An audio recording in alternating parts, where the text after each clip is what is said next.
Débat d'art oratoire interlycéen à Kaya, une compétition organisée par des étudiants du Centre universitaire polytechnique de Kaya pour promouvoir la prise de parole en public.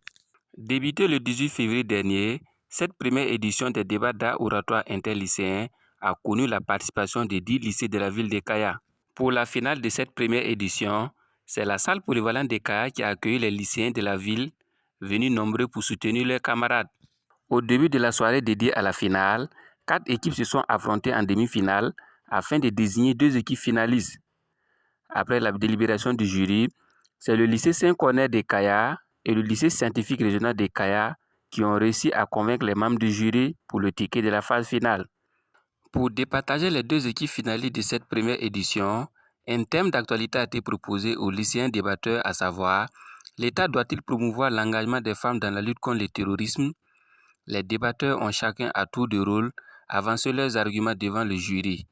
Et au terme des débats, place au jury pour les résultats de la compétition. Et le lycée scientifique régional de Kaya s'en sort avec 62,5.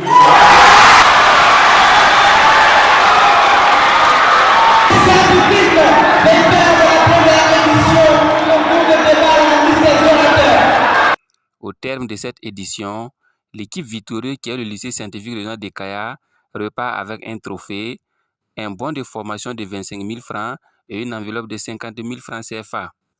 Pour Diallo Djoulde, meilleure oratrice de l'équipe vainqueur, cette victoire est une fierté au regard des efforts fournis durant la compétition.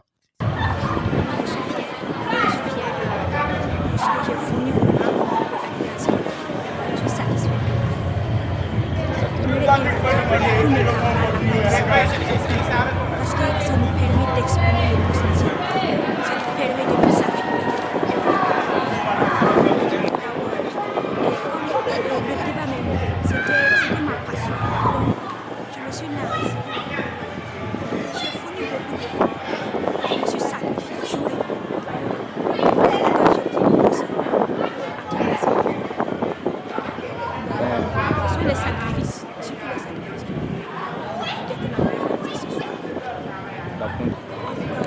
J'invite mes camarades filles à faire le premier pas, à se lancer dans l'édition pour pouvoir vraiment se faire connaître ses potentialités.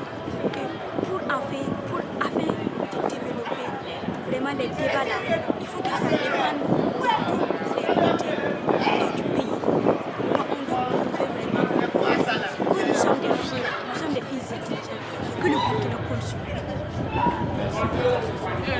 Pour le commissaire général de la liste des orateurs, cette compétition a été une réussite au regard de la mobilisation durant cette première édition.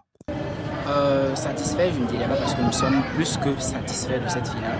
Regardons d'abord dans un premier temps la mobilisation qui a été effectuée par les différents établissements. Cela montre que les gens, les élèves et leurs parents, et même avec les leaders des établissements, ils ont adhéré à notre activité. Cela nous réjouit largement. Et nous sommes aussi d'une autre part satisfaits au regard donc, de la qualité des prestations qu'il y a eu dans cette séance ce soir. Donc pour résumer, nous sommes très satisfaits de cette finale. Nous allons aller à une deuxième édition, troisième édition, quatrième édition et autant d'éditions que nous pouvons. Tant que nous avons la capacité d'aider nos jeunes frères dans les lycées et collèges, nous le ferons. Et donc il n'y a pas de limite aux éditions de la liste des orateurs, ce sera pour toujours. En tout cas, nous l'espérons. Cette première édition de la liste des orateurs était placée sous le patronage de Madame la ministre de l'Action humanitaire qui s'est fait représenter par la délégation régionale de l'Action humanitaire de Kaya.